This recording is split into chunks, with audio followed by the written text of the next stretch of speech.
আমার বন্ধু রাশেদ মোহাম্মদ জাফর ইকবাল পর্ব ১। রাশেদ যেদিন প্রথম স্কুলে এসেছিল সেটা এখন আমার স্পষ্ট মনে আছে। মাত্র ক্লাস শুরু হয়েছে, স্যার রোল কল করার জন্য খাতা খুলছেন, ঠিক তখন দেখলাম একটা ছেলে দরজার সামনে এসে দাঁড়ালো। তার বাম হাতে একটা কাগজ, সেটা ভিজে চুপচুপে। সাবধানে সে কাগজটা ধরে রেখে ক্লাসের ভিতরে উকি দিতে থাকে। দেখে মনে হয় তার ছাগলের বাচ্চাটার চেয়ে কিছু একটা হারিয়ে গেছে, সেটা খুঁজে দেখছে ক্লাসের ভিতরে। খানিকক্ষণ দাঁড়িয়ে থেকে কি একটা ভেবে শেষ পর্যন্ত সে ক্লাসে ঢুকে পড়ল। মজিদ স্যার ভুরুকুচকে বললেন, এই তুই কে রে, কি চাস? সে কোনো উত্তর না দিয়ে ভিজে কাগজটা সাইডের টেবিলে রেখে হাতটা প্যান্টে মুছে ফেলল। স্যার একটু অবাক হয়ে জিজ্ঞেস করলেন, কি এটা? কাগজ। কাগজ তো দেখতেই পাচ্ছি, কি কাগজ? জানি না। ছেলেটা উদাস মুখে সারা ক্লাসটাকে এক নজর দেখে বলল, অফিস থেকে দিয়েছে।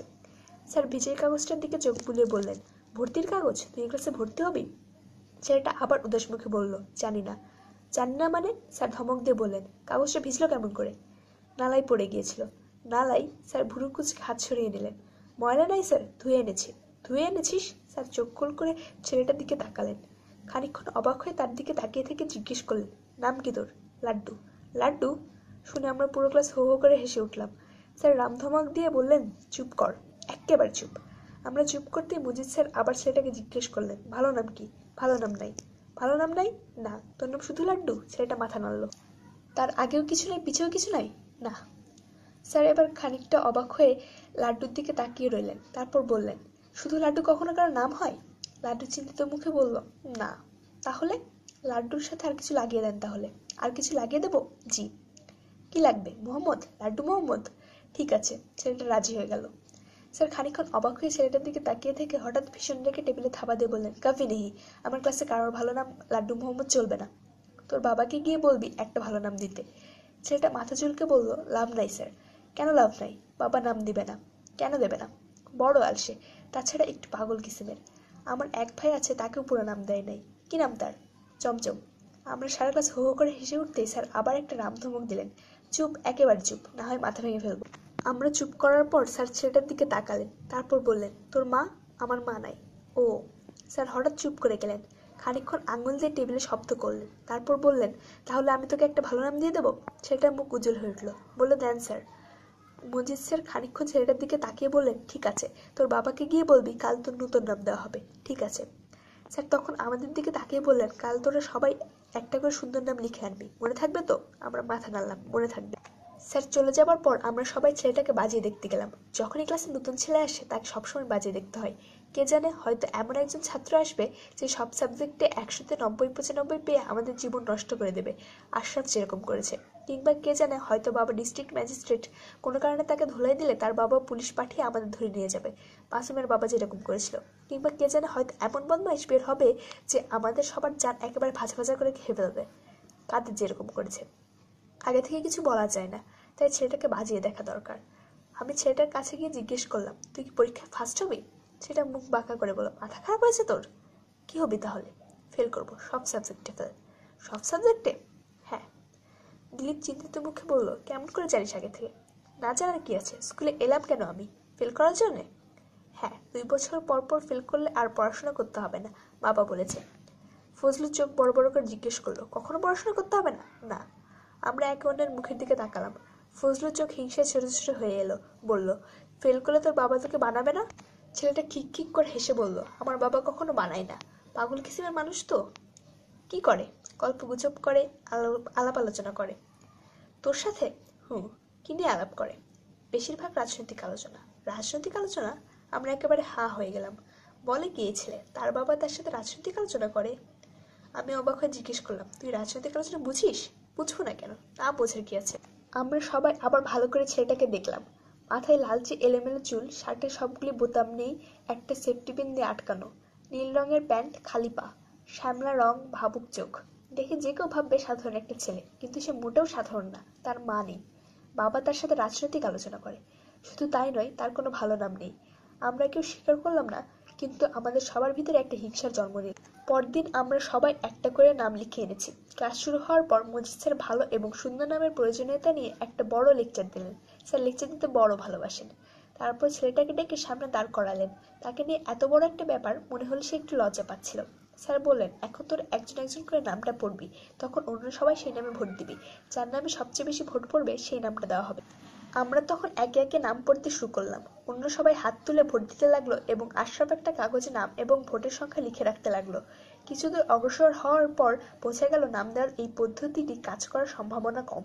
তার কারণ সবচেয়ে বেশি ভোট পেলে যে দুটি নাম, তার একটি রবীন্দ্রনাথ ঠাকুর, অন্যটি কাজী নজরুল ইসলাম। স্যারকে তখন নতুন আইন জারি করতে হলো যে কোনো বিখ্যাত মানুষের নাম দেওয়া যাবে না। তখন যে নামটি সবচেয়ে বেশি ভোট পেয়ে গেল সেটা হচ্ছে রবার্ট ব্রাউন। তখন স্যারকে নতুন আইন জারি করতে হলো বিদেশি নাম দেওয়া যাবে না। ফজলু সবসময় একটু গোয়ার গোছের, বিদেশি নাম দেওয়া হলে ক্ষতি কি, এটা নিয়ে স্যারের সাথে একটা তর্ক শুরু করে দিল। শুধু তাই নয়, লাড্ডু নামের ছেলেটাও লাজুক মুখে জানালো তার বিদেশি নামে কোনো আপত্তি নেই। স্যার তখন কেন দেশি নাম হতে হবে সেটা বোঝানোর জন্য দেশ, সংস্কৃতি, ঐতিহ্য এইসব বড় বড় জিনিস নিয়ে একটা লেকচার দিয়ে ফেললেন। স্যার লেকচার দিতে বড় ভালোবাসেন। লেকচার শেষ করে বললেন, এখন তোদের আর ভোট দিতে হবে না, নামগুলি পড়, আমার যেটা ভালো লাগবে সেটাই আমি বেছে নেব। আমরা সবাই লিখে আনা নামগুলি বললাম। স্যার যেগুলি পছন্দ হলো সেগুলি একটা কাগজে লিখে নিয়ে পড়তে শুরু করলেন। প্রথম নামটি আলী জাকারিয়া। স্যার খানিকক্ষণ ছেলেটার দিকে তাকিয়ে থেকে বললেন, উহু, জাকারিয়ার নাম হতে হলে মুখটা একটু লম্বা হতে হয়, তোর মুখ গোল, তোকে এই নাম মানাবে না। 2 নম্বর নামটি বের হলো কায়সার আহমেদ। স্যার এবার মাথা নাড়লেন, বললেন, কায়সারদের চুল কোকড়া হতে হয়, তোর চুল কোকড়া নয়। চুল আছড়াস না বলে পাখির বাসার মতো হয়ে আছে, কিন্তু তোর চুল কোকড়া না, এই নাম চলবে না। পরের নামটি বের হলো হাসান ফেরদৌস। স্যার নামটা বেশ পছন্দ হলো, প্রায় দিয়েই দিচ্ছিলেন, কিন্তু শেষ পর্যন্ত মত পাল্টালেন।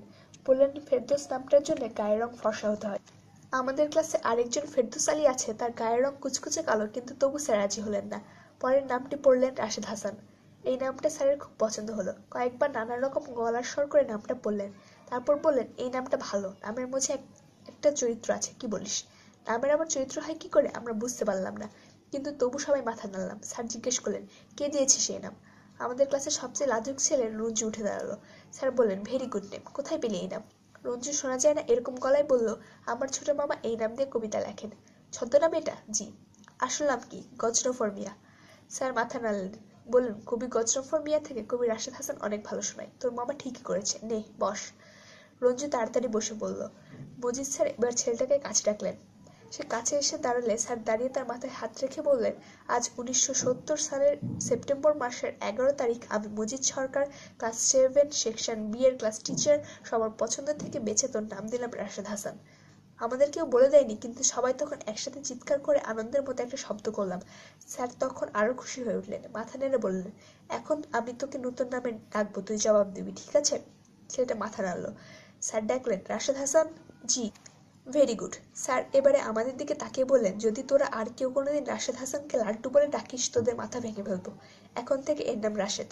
ফজলু দুর্বলভাবে একটু চেষ্টা করলো, কিন্তু স্যার এতদিনের নাম হোক, এতদিনের নাম, আজ থেকে রাশেদ। নতুন একটা নাম দেওয়া হয়েছে, সেটা পাকা করতে হবে না। কেউ লাড্ডু ডাকবে না, ঠিক আছে? আমরা খুব অনিচ্ছার সাথে মাথা নাড়লাম। স্যার চলে যাবার সাথে সাথে ফজলু রাশেদের কাছে গিয়ে বলল, আমি কিন্তু তোকে রাশেদ ফাশেদ ডাকতে পারবো না, ওইসব ভদ্রলোকের নাম আমার মুখে আসে না। আমিও মাথা নাড়লাম, বললাম, লাড্ডুই ভালো, তোর চেহারার মাঝেই একটা লাড্ডু লাড্ডু ভাব আছে, আমিও লাড্ডুই ডাকবো। রাশেদ দাঁত বের করে হেসে বলল, তোদের যা ইচ্ছা।